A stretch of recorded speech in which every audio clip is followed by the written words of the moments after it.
Good evening students, मैं रतन sir काबिल academy में आपका बहुत बहुत स्वागत करता हूं। इसके पिछले वीडियो में हमने पढ़ा था ग्रोथ एंड डेवलपमेंट के बारे में। उसी का हम जो अगला पार्ट है उसी से रिलेटेड जो है जो शेष भाग बच गया था स्टेज ऑफ डेवलपमेंट, उसके बारे में आज पढ़ेंगे। हम जानेंगे कि जो डेवलपमेंट है उसके कितने स्टेज हैं। ऐसे तो जो अलग अलग जो मनोविद हैं वो अलग अलग तरह से बताए हैं जो डेवलपमेंट का स्टेज। जैसे रॉस ने 4 स्टेज बताया, हॉरलॉक ने देखा कि 10-11 स्टेज बताएं, लेकिन हम उसको क्या करेंगे, बेसिक स्टेज के बारे में पढ़ेंगे जो सभी मनोविद द्वारा एक साथ बनाया गया, जिसको मान लिया गया कि हाँ इतने स्टेज होते हैं, जिसको हमारे जो एनसीईआरटी में मान्यता प्राप्त है। इसके अनुसार हम देखेंगे कि जो डेवलपमेंट है उसके कितने स्टेज हम बेसिक लेकर चलेंगे। अर्थात हम क्या है, स्टेज ऑफ चाइल्ड डेवलपमेंट का हम 5 स्टेज के बारे में चर्चा करेंगे आज। जो पहला स्टेज है वो है प्री नेटल पीरियड, प्रसव पूर्ण अवस्था। दूसरा है इन्फेंसी और early childhood, middle and late childhood, मध्य बाल्यावस्था या उत्तर बाल्यावस्था भी इसको कहते हैं। और चौथा 5वां जो है वो क्या है, एडोलसेंस यानी किशोरावस्था। यानी 5 के ऊपर हम चर्चा करेंगे। यदि आपको ये है बेसिक यानी स्टेज ऑफ डेवलपमेंट, लेकिन यदि एग्जाम में क्वेश्चन रहता है जो कॉग्निटिव डेवलपमेंट के कितने स्टेज बताए हैं पियाजे ने, तो उसका आंसर अलग होगा। वो दूसरा है जो इमोशनल स्टेज है, जो सोशल कल्चर स्टेज है, सब अलग है। हम सिर्फ बेसिक स्टेज के बारे में आज पढ़ रहे हैं, यानी बेसिक नॉलेज इसका।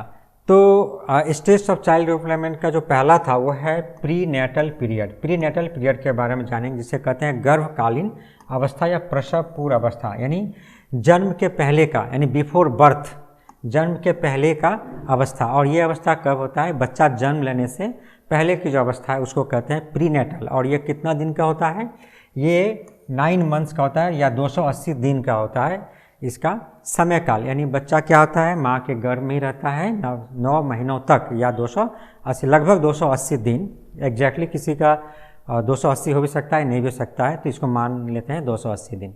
तो 9 महीनों तक। तो इसमें क्या क्या होता है इस 9 महीनों के अंतराल में, तो हम इसके जो जितने भी स्टेज है, 5 स्टेज है जिसके बारे में, तो क्या पढ़ेंगे, इस सभी के बारे में पढ़ेंगे। सभी का फिजिकल डेवलपमेंट के बारे में पढ़ेंगे, कॉग्निटिव डेवलपमेंट और सोशल इमोशनल डेवलपमेंट के पढ़ेंगे, जितने भी 5 स्टेज हैं। इसके बाद देखेंगे इसकी क्या विशेषता है और इस पर जो मनोवैज्ञानिक हैं, जो विशेष मनोवैज्ञानिक, उन्होंने क्या क्या कहा, किस स्टेज के बारे में क्या उनकी धारणाएँ हैं।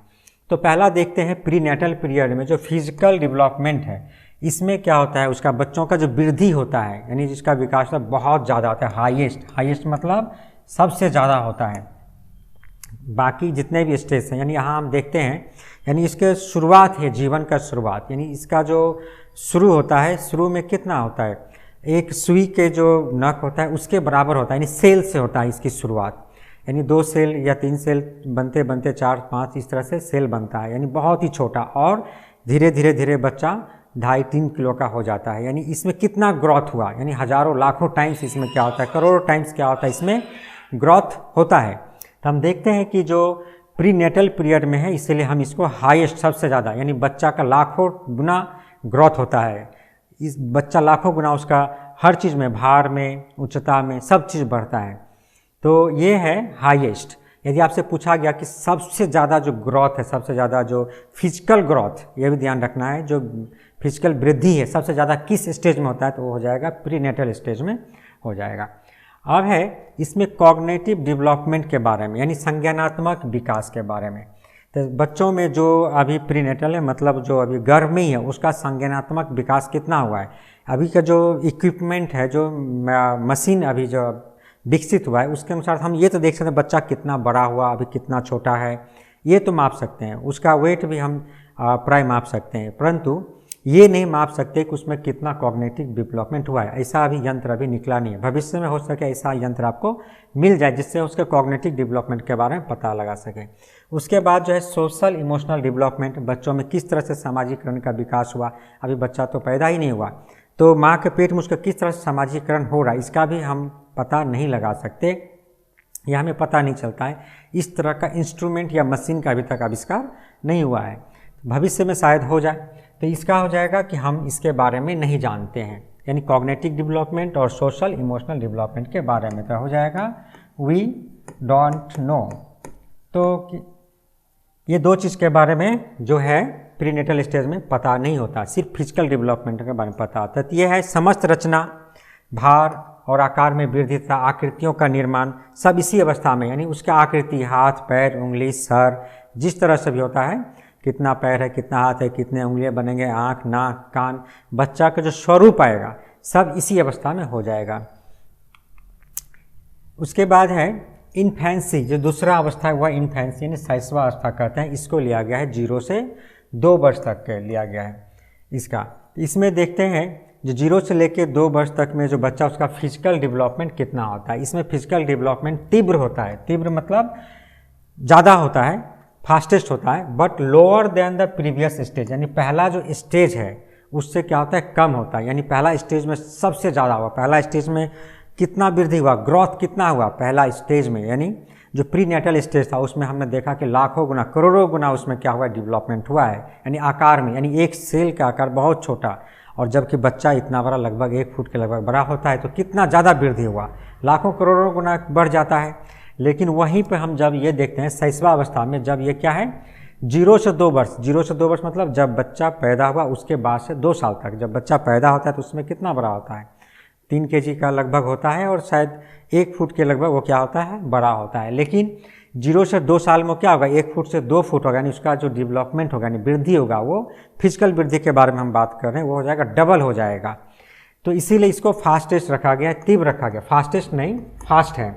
तो इसका हो जाएगा ये जो पहला स्टेज है प्रीनेटल स्टेज से, इसमें जो है फिजिकल डेवलपमेंट ज़्यादा हो रहा है, लेकिन नहीं कम हो रहा है, ज़्यादा नहीं कम हो रहा है, इसमें ज़्यादा तो हो रहा है लेकिन उससे कम हो रहा है। और कॉग्निटिव डेवलपमेंट के बारे में जब बात करेंगे तो यहाँ पे क्या होता है, शुरू हो जाता है, यानी उसका संज्ञानात्मक विकास 0 से 2 वर्ष के बच्चों में संज्ञानात्मक विकास क्या होता है, शुरू हो जाता है। यानी बच्चे क्या करते हैं, उसमें जो इस तरह के सोचना, पहचानना, समझना, समाज को, वो सब शुरू हो जाता है। तो इसमें हम इसको बिगिन्स यानी यहाँ पे शुरू होना कहते हैं। यानी यदि आपसे पूछा जाए कॉग्निटिव डेवलपमेंट बच्चों में किस अवस्था में शुरू होता है, तो फर्स्ट स्टेज का तो हमें पता ही नहीं होता है, तो शुरू होता है आपका सेकेंड स्टेज जो है इन्फेंसी यानी शैशवा अवस्था में शुरू होता है। उसके बाद है सोशल इमोशनल डेवलपमेंट भी इसी अवस्था में शुरू होता है। और कहाँ शुरू होता है, ये घर में ही शुरू होता है, क्योंकि 0 से 2 वर्ष का बच्चा कहाँ रहेगा, घर में ही रहेगा।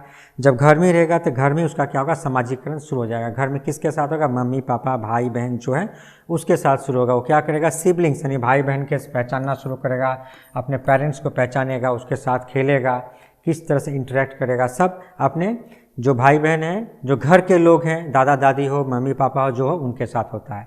तो इस स्टेज में क्या होगा, आपका जो कॉग्निटिव जो डेवलपमेंट है, संज्ञानात्मक विकास, वो भी शुरू होता है, और सोशल इमोशनल जो डेवलपमेंट है वो भी शुरू होता है। और कहाँ शुरू होता है, घर में शुरू होता है। तो ये कई जो इम्पोर्टेंट पॉइंट है आप याद रखिएगा कहाँ पर क्या होता है।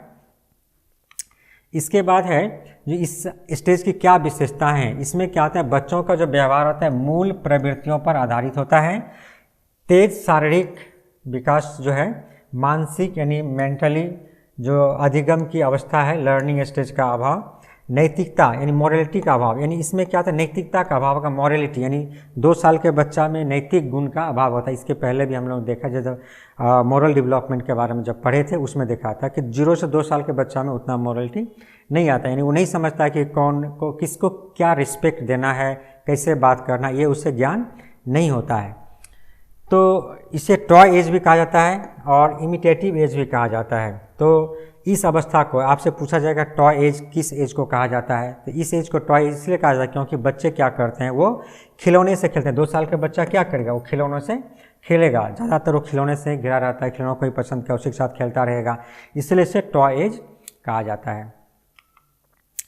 इसके बाद आता है जो थर्ड एज जो है उसको कहते हैं अर्ली चाइल्डहुड यानी पूर्व बाल्यावस्था। इसमें हमने क्या किया है, 2 से 6 वर्ष के बच्चों को रखा है, 2 से 6 वर्ष के बच्चे को पूर्व बाल्यावस्था में। इसमें क्या होता है, इसका फिजिकल डेवलपमेंट, हम सभी एज में फिजिकल, कॉग्निटिव और सोशल इमोशनल डेवलपमेंट के बारे में बात करेंगे। तो फिजिकल जो डेवलपमेंट है फास्टर, यानी इसमें भी तेज़ी से क्या होता है, उसका शारीरिक विकास होता है, बट लोअर देन प्रीवियस। इसमें भी क्या है, लोअर देन प्रीवियस, यानी पहले जो 2 एज गया उससे धीमा होता है, बट बहुत तेज़ी से क्या होता है, उसका शारीरिक विकास होता है। शारीरिक विकास होना, उसकी लंबाई बढ़ना, उच्चता बढ़ना, हाथ पैर का मोटा होना और बड़ा होना, यही है जो दांत का आना, इस तरह से शारीरिक विकास। कॉग्निटिव डेवलपमेंट के बारे में जब देखेंगे तो ये क्या है, हायर देन प्रीवियस एज। तो यहाँ पर क्या देखा, जो ये फास्टर तो होता है लेकिन पहले की अवस्था से क्या है, कम है, यानी इसका क्या हो रहा है, डाउन हो रहा है। लेकिन जो कॉग्निटिव डेवलपमेंट ये क्या हो रहा है, पिछले अवस्था से ज़्यादा हो रहा है। तो हम क्या देख रहे हैं, धीरे धीरे जो फिजिकल डेवलपमेंट पिछले अवस्था से, यानी प्रारंभिक जो अवस्था था उससे धीरे धीरे कम हो रहा है, लेकिन रेट कम हो रहा है। और कॉग्निटिव डेवलपमेंट का रेट जो है वो बढ़ रहा है, यानी उसमें संज्ञानात्मक विकास और ज़्यादा हो रहा है। अब वो समझ रहा है, धीरे धीरे सभी चीज़ को समझ रहा है, किसको रेस्पेक्ट करना है, क्या सीखना है, कैसे हो रहा है, कैसे इंट्रैक्शन हो रहा है, ये पक्षी क्या है, चिड़िया कौन जिंदा है, कौन मृत है, इस सब के लिविंग नॉन लिविंग्स के बारे में, सभी चीज़ के बारे में वो जानना शुरू करता है, इंट्रैक्शन करना। सोशल इमोशनल डेवलपमेंट शुरू हो जाता है इसमें मुख्य रूप से स्कूल में क्यों, क्योंकि इस एज के 2 से 6 साल अर्थात जब वो 4 साल 5 साल 6 साल का होता है तब हम उसको क्या करते हैं, स्कूल में डाल देते हैं। तो उसमें स्कूल में शुरू होता है उसका सोशल डेवलपमेंट। और स्कूल में कहाँ पे, टीचर्स के साथ और पीयर्स के साथ यहाँ पे होता है। यानी इस एज में क्या करता है, यानी बच्चा जो है जा कर के टीचर्स और पीयर्स मतलब उसके जो फ्रेंड्स हैं, जो दोस्त हैं उसके साथ, और टीचर्स यहाँ पे उसके लिए टीचर्स बहुत ज़्यादा इंपॉर्टेंट है। टीचर जो बोलेगा वही समझता है, यानी टीचर उसके लिए सब कुछ है। तो टीचर्स के बात को मानता है, इसमें ज़्यादा महत्व देता है, पेरेंट्स से भी ज़्यादा उसमें इस एज में क्या करता है, टीचर्स को महत्व देना शुरू कर देता है, क्योंकि वो स्कूल जाना सीखता है। इसकी विशेषताएं के बारे में देखेंगे। इस अवस्था में जिज्ञासा यानी क्यूरियोसिटी बहुत ज़्यादा होता है बच्चों में, हर चीज़ के बारे में पूछा, ये कैसे हुआ, क्यों है, कैसा कर रहा है, क्यों उड़ रहा है तो जिंदा है, तो क्यों जिंदा है, क्यों चल रहा है, कुछ भी देखेगा, ये कुछ लाल दिखेगा तो लाल ही क्यों है। यानी बच्चों में हर चीज़ को बच्चे क्या करते हैं, जानना चाहते हैं, उसके भीतर बहुत ज़्यादा क्यूरियोसिटी है, बहुत चीज़ सीखना चाहते हैं, क्योंकि नया नया वातावरण उसको मिलता है, स्कूल जाना सीखता है, तो सभी नए नए दोस्त हैं, सभी चीज़ के बारे में वो जानना चाहता है, किताब मिलता है उसके बारे में पूछते हैं। इस अवस्था को प्ले एज कहा जाता है। क्या कहते हैं, प्ले एज। जैसे हमने पहली अवस्था को क्या कहा था, टॉय एज कहा था, और इस अवस्था को क्या कहते हैं, प्ले एज। प्ले एज कहा जाता है। और बच्चे प्ले किसके साथ करते हैं, टॉय के साथ और फ्रेंड के साथ, दोनों के साथ क्या करते हैं, बच्चे खेलते हैं, यानी दोस्तों के साथ इसमें, क्योंकि जब स्कूल जा रहे हैं तो क्या होगा, नए नए दोस्त बनेंगे, या आस पड़ोस के भी दोस्त होंगे, वो दोस्त रहते हैं, क्योंकि इसमें बच्चा क्या करता है, चलना सीख जाता है, दौड़ना सीख जाता है, हाँ, प्राय 4-5 साल का बच्चा। तो इसीलिए खिलौनों के साथ और अपने दोस्तों के साथ क्या करता है, खेलता है, इसलिए हम इसे क्या कहते हैं, प्ले एज कहते हैं। और ये जो प्ले एज जो शब्द है, ये किसने यूज़ किया था, किसने कहा था, तो मिलर्ड पार्टर ने कहा था। आपको ये नाम भी याद रखना है, ये नाम भी लेंगे कि किस मनोवैज्ञानिक ने क्या कहा था। तो प्ले एज किसने कहा था, मिलर्ड पार्टर ने कहा था। यह भाषा अर्जन यानी लैंग्वेज एक्विजिशन का, भाषा अर्जन का, यानी भाषा सीखने के लिए क्या, ये संवेदनशील है, बहुत ही सेंसिटिव पीरियड है आपका, जो ये तीसरा एज है। तो इसमें लैंग्वेज डेवलपमेंट सबसे ज़्यादा होता है इसी एज में, भाषा बहुत ज़्यादा, यानी बच्चा बोलना नहीं जानता, लेकिन इस तक एज तक आते आते बच्चा क्या होता है, बोलना सीख जाता है, बच्चा बोलने लगता है, बहुत ज़्यादा बोलता है, क्योंकि नया नया बोलना सीखता है, हर चीज़ के बारे में बहुत ज़्यादा बड़बड़ाता है। इसीलिए इसको क्या कहते हैं, भाषा जो डेवलपमेंट है सबसे ज़्यादा होता है। इसे किसने कहा था, चॉम्स्की ने कहा था, ये आपको याद रखना है। भाषा पर सिद्धांत किसने दिया था, चॉम्स्की ने दिया था। तो लैंग्वेज डेवलपमेंट सबसे ज़्यादा होगा इसी एज में। इस अवस्था में बच्चा कल्पनाशीलता वाले गेम्स में एक्टिव रूप से भाग लेते हैं। इसे प्री गेम एज भी कहा जाता है। प्री गेम एज यानी ये जो एज है इसे प्री गेम एज कहेंगे, इसके बाद वाला जो एज आएगा नेक्स्ट, उसे हम लोग गेम एज कहेंगे। सोशलाइजेशन के लिए यह बहुत ही महत्वपूर्ण अवस्था है, यानी यह जो अवस्था है सोशलाइजेशन के लिए बहुत महत्वपूर्ण है। यानी बच्चे क्या करते हैं, सोशल इंटरेक्शन, यानी बच्चों को ज़्यादा देर हम घर में ही बंद करके रखेंगे तो ज़्यादा क्या होगा, उतना उसमें विकास नहीं हो पाएगा। इसलिए बच्चों को बाहर जाने देना चाहिए, बच्चों के साथ खेलने देने के लिए अनुमति देना चाहिए, उसके साथ बात करना है, उसके साथ इंटरेक्शन करना है। बच्चे स्कूल जाएंगे, घुलेंगे, मिलेंगे, जितना ये सब काम करेगा बच्चे उतने ज़्यादा सीखेंगे, उतना ज़्यादा उसमें क्या होगा, डेवलपमेंट होगा। यानी ये उम्र जो है बच्चों के लिए बहुत ही महत्वपूर्ण है, नहीं तो बच्चों में क्या होगा, बहुत सारे चीज़ का विकास रुक जाएगा। जब बच्चों को हम इंटरेक्शन करने नहीं देंगे सोशल यानी समाज में, बच्चे बोलना ठीक से नहीं सीख पाएगा, समाज के जो नियम है उसको सही से नहीं जान पाएगा, किसके साथ कैसे बात करना ये नहीं जान पाएगा, कैसे रास्ता पे चलना है ये नहीं सीख पाएगा। जब तक हम बच्चों को स्वतंत्र नहीं छोड़ेंगे, बच्चों की निगरानी तो करना है पर उसे स्वतंत्र भी छोड़ना है, बच्चों के साथ खेलने के लिए, जाने के लिए, आने के लिए। तो सोशलाइजेशन के लिए ये उम्र क्या होता है, बहुत महत्वपूर्ण है। अतार्किक चिंतन की उम्र है। इस अवस्था को भावी जीवन का आधारशिला भी के रूप में देखा जाता है। यानी जो उसका जो नेक्स्ट लाइफ जो आने वाला है जो होगा, इसका आधार यहीं से पड़ता है, किस तरह का उसको माहौल मिला, बच्चा क्या सीख रहा है, कैसे बात करना है, सब चीज़ इसी जो एज है उसी का नींव इसी एज में पड़ता है। इस एज में सही से उसके आचरण सीख लिया तो नेक्स्ट एज में वो उसका आचरण सही रहेगा, नहीं तो बाद वाले स्टेज में उसको सही आचरण पे लाने में बहुत मेहनत करना पड़ेगा, पेरेंट्स को, स्कूल को, सभी को। तो अब कुछ महत्वपूर्ण परिभाषाएं इस एज से जुड़ा हुआ, स्टेज से, तो आपको याद रखना है कि किसने क्या बात कहा। ये आपके एग्जाम में पूछा जाता है, ये बात किसने कहा, ऐसा सेंटेंस किसके द्वारा कहा गया है बा इस मनोवैज्ञानिक के द्वारा। तो आपके फ्राइड के अनुसार क्या है, फ्राइड ने क्या कहा, बालक को जो बनना होता है वह प्रारंभिक 4 से 5 वर्षों में बन जाता है। ऐसा किसने कहा, फ्राइड ने कहा। ये फ्राइड का मत है कि जो बनना होता है 4 से 5 वर्षों के अंदर ही बालक बन जाता है। तो इसे आप जो फ्राइड का उसके अनुसार समझिए कि फ्राइड ऐसा बोला, ऐसा क्वेश्चन आएगा तो आपको आंसर लिखना है, फ्राइड ने कहा। ये सही भी हो सकता है, गलत भी हो सकता है कि बालक बाद में भी बन सकता है। ऐसा नहीं है कि 4-5 साल में वो नहीं कुछ बना तो बाद में नहीं बनेगा, इस पे नहीं जाना है वितर्क में। आपको देखना है कि फ्राइड के अनुसार क्या है, बालक को जो बनना होता है वो 4 से 5 वर्षों में बन जाता है। उसके बाद जो है वैलेंटाइन के अनुसार, वैलेंटाइन के अनुसार क्या है, शैशवावस्था के सीखने का आदर्श काल कहा जाता है। यानी शैशवावस्था को सीखने का, शैशवावस्था को सीखने का आदर्श काल कहा जाता है। ये बहुत ही आदर्श काल, ये किसने कहा, वैलेंटाइन ने। कोरो और क्रो के अनुसार क्या है, 20वीं शताब्दी को बालक की शताब्दी कहा है, यानी क्रो एंड क्रो ने कहा। थॉर्नडाइक के अनुसार क्या है, थॉर्नडाइक ने कहा 3 से 6 वर्ष का बालक अर्ध स्वप्न में रहता है। तो ये महत्वपूर्ण क्या है, कोट्स है, यानी कुछ मनोवैज्ञानिक है जो ये इस बात का है और आपको ये याद रखना है। इसके बाद आते हैं इसका जो 4th स्टेज है, जो मिडल एंड लेट चाइल्डहुड, इसको कहते हैं मध्य बाल्यावस्था या उत्तर बाल्यावस्था भी कहते हैं। इसमें 6 से 11 वर्ष के बालक होते हैं। यानी इसमें इसका देखेंगे जब फिजिकल डेवलपमेंट के बारे में, तो लोअर देन प्रीवियस एज, जो पहले का जो 3 स्टेज था उससे क्या होता है, कम होता है। यानी तीसरा स्टेज से भी इसमें क्या होता है, फिजिकल डेवलपमेंट कम होता है। यानी जैसे जैसे बालक बड़ा होता है उसमें फिजिकल डेवलपमेंट क्या होता है, कम होता चला जाता है। तो कॉग्निटिव डेवलपमेंट क्या होता है, हायर देन प्रीवियस स्टेज, यानी जो कॉग्निटिव डेवलपमेंट होगा धीरे धीरे प्रत्येक स्टेज में बढ़ता चलाएगा, बहुत ज़्यादा। यानी बच्चे ज़्यादा सीखेंगे, ज़्यादा बात करेंगे, ज़्यादा चीज़ों के बारे में जानेंगे, इन्वायरमेंट के बारे में जानेंगे, स्कूल के बारे में जानेंगे। कॉग्निटिव डेवलपमेंट बहुत ज़्यादा विकसित होने लगता है। सोशल इमोशनल डेवलपमेंट जो है, सोशलाइजेशन भी होता है और स्कूल में होता है सोशलाइजेशन यहाँ पे भी, क्योंकि ये 6 साल से 11 साल भी स्कूल का एज है। कुछ बच्चे 6 साल में स्कूल जाते हैं, जो प्राथमिक विद्यालय सरकारी स्कूल है वहाँ तो 6 साल में एडमिशन होता है, और जो प्राइवेट है वहाँ तो बहुत पहले एडमिशन ले लेते हैं। तो इसमें बच्चे स्कूल जाना सीखते हैं। बहुत सारे इलाकों में बच्चे 6 साल की उम्र में, 5 या 6 साल में। और यहाँ पे क्या होता है, जैसे हमने देखा इसके प्रीवियस इसमें जब बच्चा स्कूल जा रहा है 4-5 साल में, तो वहाँ पे टीचर्स को ज़्यादा इंपॉर्टेंस देना। टीचर्स ही उसके लिए क्या है, सब कुछ है। टीचर्स एक बात बता दिया, कोई चीज़ मान लिया गलत बात भी टीचर्स बता देगा तो बच्चे कहेंगे ना हमारे टीचर्स ने बताया ये सही है। पेरेंट्स भले उसको सही बता लगे, नहीं हमारे टीचर्स ने ऐसा कहा है ये सही होगा। लेकिन इस एज में आकर के क्या होता है, टीचर्स का इंपॉर्टेंस थोड़ा थोड़ा कम हो जाता है। उसे लगता है कि नहीं टीचर्स क्या है, उतना इम्पोर्टेंट नहीं है, क्योंकि टीचर्स क्या करते हैं, पढ़ाते हैं, होमवर्क देते हैं या डांटते हैं, पीटते हैं, जो भी करते हो। तो टीचर्स का प्रेशर यहाँ पे होने के कारण उसका क्या होता है, इंपॉर्टेंस को कम देना था। इसमें क्या होता है उसका और भी एक कारण है, उसके नए नए दोस्त बनते हैं। नए नए क्या बनते हैं, दोस्त, पीयर्स हैं, नए नए क्या करते हैं, दोस्त बनते हैं। स्कूल में जब जाते हैं तो नया नया दोस्त मिल गया जिसके साथ वो टिफिन शेयर करता है या बात करता है, अच्छा लगता है उसको, उसका खेलना दौड़ना सभी कुछ।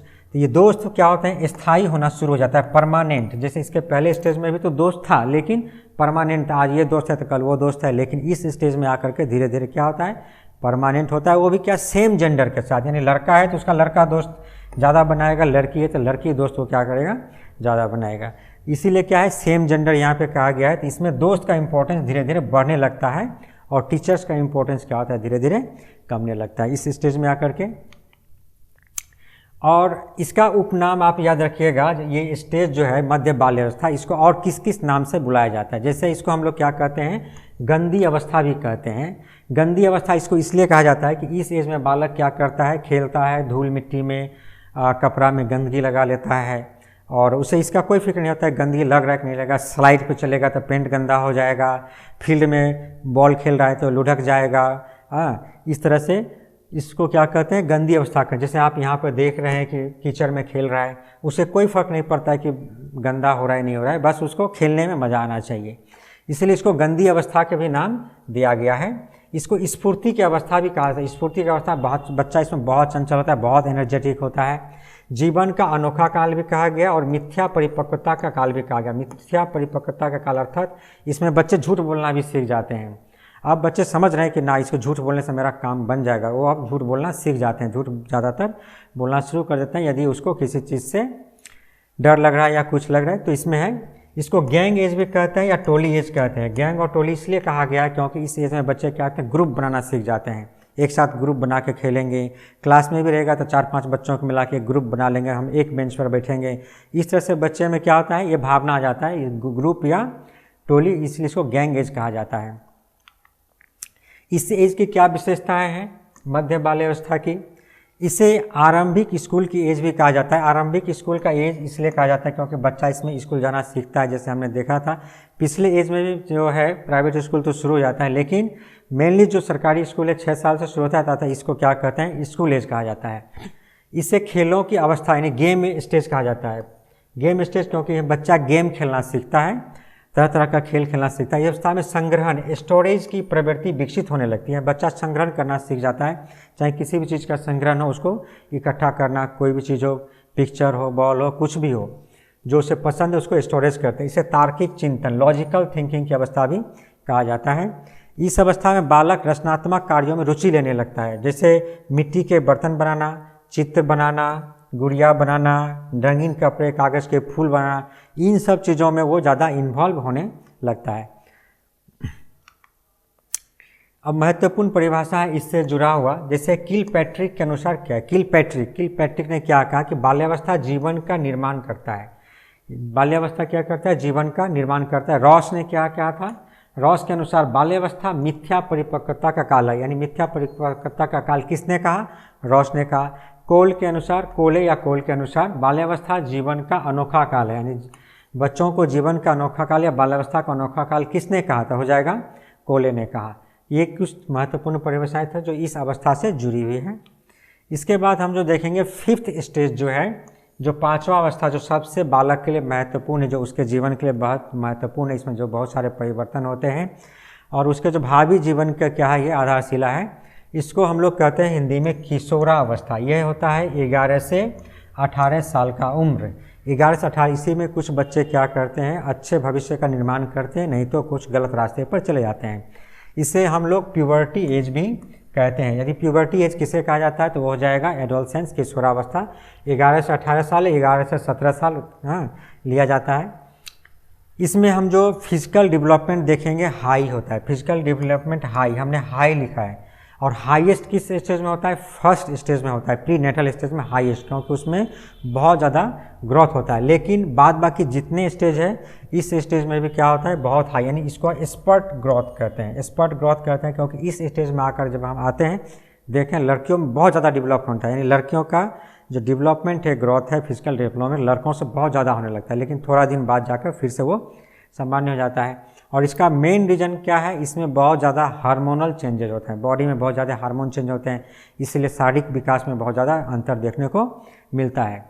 इसलिए इसको स्पर्ट ग्रोथ, अचानक ग्रोथ बहुत तेज़ी से बढ़ना शुरू हो जाता है, यानी जो ग्रोथ धीमा हो रहा था, यानी फर्स्ट स्टेज में बहुत ज़्यादा था, उसके बाद धीमा होना शुरू हो गया फर्स्ट स्टेज की तुलना में, सेकेंड के बाद थर्ड में, फोर्थ में, लेकिन 5th स्टेज में आते ही स्पर्ट ग्रोथ, यानी बहुत ज़्यादा तेज़ी से विकास। कॉग्निटिव डेवलपमेंट हाईएस्ट होता है, सबसे ज़्यादा कॉग्निटिव डेवलपमेंट इसी एज में होता है, 11 से 18 साल के उम्र में, यानी एडोलसेंस, किशोरावस्था में। यानी बच्चे बहुत ज़्यादा क्या करते हैं, बहुत ज़्यादा समाज को समझने लगते हैं, या बहुत लर्निंग करते हैं, पढ़ते हैं, सीखते हैं, बहुत ज़्यादा चीज़ों पर सोचते हैं, उसमें तार्किक चिंतन, अतार्किक चिंतन, हर तरह का चिंतन, कल्पनाशीलता, सब कुछ आ जाता है इस स्टेज में। इसीलिए इसमें क्या होता है, कॉग्निटिव डेवलपमेंट बहुत ज़्यादा होता है। सोशल इमोशनल डेवलपमेंट भी होता है। पीयर्स ओनली अर्थात उसका दोस्त ही उसके लिए अब सब कुछ होता है, क्योंकि इस स्टेज में आकर के क्या होता है, मम्मी पापा से भी डांट मिलना शुरू होता है, तो मम्मी पापा को उतना महत्व नहीं देते हैं। अब उसका दोस्त जो बोल जाओ, ये सबसे ज़्यादा महत्वपूर्ण है। यदि दोस्त बोल जाए कि ये चीज़ अच्छा है, तो उसे लगे हाँ यही चीज़ अच्छा है, भले मम्मी पापा कुछ भी बोले। यही है इमोशनल अपहीवल एज भी इसको कहा जाता है। इमोशनल अपहीवल मतलब कभी अप होता है उसका इमोशन, कभी क्या होता है उसका इमोशन डाउन होता है। और इसका मेन रीज़न क्या है? Hormonal change. हार्मोन उसके बॉडी में इस एज में बहुत ज़्यादा चेंजेस लाते हैं, जिसके कारण वह कभी खुश होता है, कभी दुखी होता है, कभी कुछ होता है, कभी उत्तेजित होता है, कभी शांत रहता है, कभी उदास रहता है। इसी के कारण होता है, हार्मोनल चेंजेस के कारण ये सब होता है। और इस एज में आकर के जो सामाजिक जो अनुक्रिया है उसके साथ भी, सामाजिक अंतःक्रिया में उसको आता है कि वो ऐसा क्यों नहीं कर रहा है, मेरे अनुसार क्यों नहीं हो रहा है, मेरा बात क्यों नहीं माना जा रहा है, मैं जो सोच रहा हूँ वो सही है। इसी एज में क्या करता है, इतने सारे चेंजेज आते हैं, नए नए दोस्त बनते हैं। जो दोस्त स्कूल का भी बनता है, समाज के भी दोस्त नए बनते हैं, उसके साथ खेलना पसंद है, घूमना पसंद है। जबकि क्या करते हैं, घर से पाबंदियाँ लगाते हैं तो वो सब बुरा लगता है, इसलिए इसके दोस्त बहुत ज़्यादा इस एज में पसंद आते हैं। इसके बाद देखेंगे इसका उपनाम। इसका उपनाम क्या क्या है, इसको क्या क्या कहा जाता है? इसको जीवन का कठिन काल कहा जाता है। बहुत ही कठिन काल है जीवन के लिए, क्योंकि उसके जीवन में बहुत ज़्यादा उतार चढ़ाव आता है। बच्चों के जीवन में बहुत ज़्यादा चेंजेज आते हैं, उसे डर लगता है, उसके अंदर जो चेंजेज हो रहे हैं, जो उसके परिवर्तन हो रहे हैं, उसके शारीरिक विकास में परिवर्तन, जिसके कारण वो कभी भयभीत होता है, कभी उत्तेजित होता है, नए नए दोस्त बनते हैं, समाज में कोई कुछ बोल दिया। इसीलिए क्या होता है, कठिन काल है, क्योंकि समाज के साथ इंटरेक्शन इसी काल में बहुत ज़्यादा आता है। बच्चे अकेले इसमें घूमने निकल जाते हैं, जब घूमने निकलेंगे समाज के साथ इंटरेक्शन होगा, कभी भी कुछ होता है। संघर्ष, तनाव, तूफान का काल इसे कहा गया है। हर चीज़ उसके भीतर आता है, अपने मन के भीतर ही बहुत सारे उसका उलझन रहता है, बहुत समस्याएं आता है, अपने मन के भीतर ही चिंतन करता रहता है कि मम्मी ने ऐसा बोला तो क्यों बोला, पापा ने ऐसा बोला तो क्यों हुआ, कोई आदमी ऐसा बोला तो क्यों हुआ, टीचर्स ने ऐसा क्यों कहा, ये सही है कि गलत है, सारा चीज़ उसके अंदर क्या होता है, चलता रहता है। इसीलिए इसे क्या जाता है, संघर्ष का, तनाव का, तूफान का काल। और क्योंकि उसके भीतर चेंजेस भी आते हैं, और क्या चेंजेज आते हैं, हार्मोनल चेंजेज। जीवन का स्वर्ण काल भी इसे कहा गया है, तार्किक चिंतन की अवस्था भी कहा गया है, शैशवावस्था की पुनरावृत्ति भी कहा गया इस काल को, जीवन की बसंत ऋतु भी कहा गया है, संक्रमण की दिशा कहा गया, या टीन एज भी कहा गया। कई सारे इसके क्या है, उपनाम हैं। यानी इस तरह का कोई भी नाम रहेगा, पूछेगा किस अवस्था से जुड़ा हुआ है, तो किशोरावस्था से जुड़ा हुआ है। इसके ऊपर यदि कोई प्रश्न रहता है तो आपको समझ लेना कि अच्छा ये मतलब किशोरावस्था से ये रिलेटेड क्वेश्चंस हैं। इसकी क्या विशेषताएं, इसमें अक्सर परिवार की तुलना में फ्रेंड्स की राय महत्वपूर्ण हो जाती है, यानी जो दोस्त हैं उसके पीयर्स हैं वो महत्वपूर्ण होते हैं। इसमें विषम लिंगी आकर्षक होता है। हमने इसके पहले स्टेज में देखा था कि बच्चे क्या करते हैं, अपने जो समलिंगी हैं उसके साथ दोस्ती करते हैं, लड़का तो लड़के के साथ दोस्ती। लेकिन इस स्टेज में आते आते क्या होता है, विषम लिंगी जो है वो इम्पोर्टेंट हो जाता है, उसके तरफ आकर्षण उसका बढ़ने लगता है, अपने आप को ज़्यादा सजना संवरना ये शुरू कर देता है, दूसरे को इम्प्रेस करने के लिए कोशिश करता है। इसमें क्या होता है, लड़का लड़की से फ्रेंडशिप, लड़की लड़का से फ्रेंड, यानी विषम लिंगी जो फ्रेंडशिप है इस एज में आकर के शुरू हो जाता है, यानी एट्रैक्टिव होने लगता है। स्थिरता एवं समायोजन का अभाव होता है। ये किसने कहा था, रॉस ने कहा था। ये भी याद रखना है, स्थिरता एवं समायोजन का अभाव है, मैंने चंचल स्वभाव का रहता है, कभी स्थिर नहीं रहता है, कभी कुछ सोचता है, तुरंत डिसीजन बदलता है। इस एज में आकर के इस अवस्था में बच्चे अमूर्त चिंतन, एब्स्ट्रैक्ट थिंकिंग करने लगते हैं। इस अवस्था में वीर पूजा अर्थात जो है हीरो वर्शिप की भावना होती है। हीरो वर्शिप मतलब किसी को आइकॉन मान लिया, उसी के अनुसार अपने आप को ढाल लेगा, उसी के अनुसार बोलना शुरू करेगा, उसी के अनुसार चलना शुरू करेगा। जैसे मान ले कोई हीरो को देख लिया, कोई प्लेयर को जो खेल में पसंद है किसी प्लेयर को देख लेगा, उसको आइकॉन मान लेगा, उसी के अनुसार वो व्यवहार करना पसंद करेगा, उसी के अनुसार बनना चाहेगा। तो इस अवस्था में बहुत सारे बच्चे अपने पेरेंट्स को हीरो मान लेते हैं, तो ये बहुत ही अच्छी बात है। यदि पेरेंट्स में ऐसा गुण है तो बहुत अच्छा है, बच्चे जिसको हीरो माने तो। लेकिन ज़्यादातर प्लेयर्स को या फिल्मी नायक को हीरो मानते हैं, नेता को मानते हैं, इसी कहते हैं वीर पूजा। ईश्वर और धर्म के विश्वास इसी स्टेज में आकर क्या होता है, शुरू होता है। इसके बाद जो है महत्वपूर्ण परिभाषाएं देखेंगे, जो किसने क्या कहा है। स्टेनली हॉल जो उसने क्या कहा, किशोरावस्था बड़े संघर्ष, तनाव, दबाव, विरोध, झंझावत और तूफानों की अवस्था है। जैसे हमने पढ़ा थी सब के बारे में, ये सब चीज़ किसने कहा, तो स्टेनली हॉल ने कहा। तो बहुत ही इंपॉर्टेंट है, यदि एग्जाम में रहेगा किशोरावस्था बड़े संघर्ष, तनाव, दबाव, विरोध, झंझावत, तूफानों की अवस्था, यह किसने कहा, किस मनोवैज्ञानिक कहा, तो आपका उत्तर होगा स्टेनली हॉल ने कहा। रॉस ने क्या कहा, किशोरावस्था जो है शैशवावस्था का पुनर्वर्तन काल है। किल पैट्रिक ने क्या कहा, इस बात पर कोई मतभेद नहीं हो सकता कि किशोरावस्था जीवन का सबसे कठिन काल है, कठिन सीढ़ी है। ये किसने कहा था, किल पैट्रिक ने कहा। क्रो ने क्या कहा, किशोर ही वर्तमान की शक्ति व भावी शक्ति है, वर्तमान की शक्ति भावी शक्ति आशा को प्रदर्शित करता है। ये किसने कहा था, क्रो ने कहा था। तो इस तरह से हमने देखा, कुछ परिभाषाएं देखा, हमने उसकी विशेषताएं देखा, हमने स्टेजेज ऑफ जो डेवलपमेंट है उसने देखा। जो ये बेसिक स्टेजेस था जिससे हमने 5 भागों में बांटा, और 5 भागों में क्या क्या विशेषता है इसके बारे में देखा। यदि आप ये थ्योरी अच्छा से देखते हैं, इस स्टेज को अच्छा से समझते हैं, तो इससे रिलेटेड जितने भी प्रश्न आएंगे उसको आप आसानी से हल कर सकते हैं। तो जो ग्रोथ एंड डेवलपमेंट और ये था स्टेज ऑफ डेवलप, दोनों एक ही चैप्टर का है, तो आप इसे आसानी पूरा देखिए, समझिए, और समझ करके आप अपने प्रश्नों का उत्तर दीजिए। धन्यवाद।